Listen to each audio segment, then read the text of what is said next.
ريغينو تاني معنا للهاريغينو وحقريها يا واد munaasabadan ay soo qaban qaabiyeen golaha agwaaninta qaranka Soomaaliyeed ee lagu qabta caasimada dowlad goboleedka Hirshabelle ayaa lagu xusuusanayay sanad guuradii 20aad ee ka soo wareegtay markii la aasaasay golahaasi waxaana ka soo qayb galay qaybaha kala duwan ee bulshada ku nool magaalada Jowhar qaar ka mid ah agwaaninta ku nool deegaanada dowlad goboleedka Hirshabelle iyo maamulka gobolka Shabeellaha Dhexe mas'uuliin ka socota waxaana ugu horeyntii halkaas ka hadlay qaar ka mid ah bulshadii ka soo qayb gashay munaasabada waxayna bogaadiyeen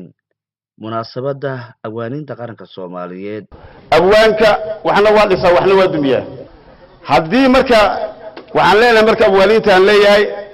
war waa u jeedin shalay adinka dumiye maantana afkiina ku dhisa alxamdulillah maanta waxaan taaganahay munaasabadii abwaanada Soomaaliyeed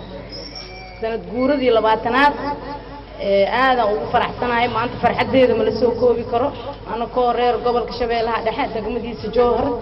ma sha Allah waa soo dhaweynaa waxa halkaasi gabay qiiro galiyay dadkii goobta ku sugnaa qaar ka mid ah abwaanintii ka soo qayb gashay oo ay ka mid yihiin abwaan Daahir Qaran iyo abwaan Ali Sheekh Yuusuf tixdan magaca waxa la yiraahdaa dardaaran xildhibaan xilliyada jiraysan warka xanaaf laga jiro yaan lala xabaasino lala xulin daleele dad xibinta ka abaar kuraas la isku xooriyo yu xisbudub iyo fayrdhicin xanaaneeya maatida xasilda ugu hogaamiya halku meesha uu jiro xildhibaan haddaad tahay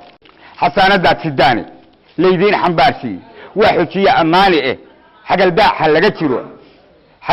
laga jiro xaraga iyo tamashliyo ku xabkaysiyay noqon waxa goobta ka hadlay gudoomiyaha degmada Jowhar Ismaan Maxamed Muqtaar Ismaan Baari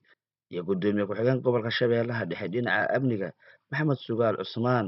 ayna bari bogaadeen u direen abwaaninta Soomaaliyeed meel kasta ay joogaan baraarujinta ama kicinta iyo abaabulka bulshada waxa waaye qaybta koowaad ayay ka leeyihiin abwaanada wax bay kici karaan wax bay toosi karaan waxaan leeyahay kuwii wax toosiyo ilaahay idinku dugo hambalyo waxaan leeyahay hambalyo waa maalinta abwaanada Soomaaliyeed waa maalin weyn ka soo qayb galayaalka abwaanada maanta halkan ku shirbaayay waxaan idin rajaynayaa inaad xigmadiina aad saartaan dhinaca wanaaga Abubakar Maxamed Baadle warbaahinta qaranka Soomaaliyeed caasimada dowlad goboleedka Hirshabelle magaalada Jowhar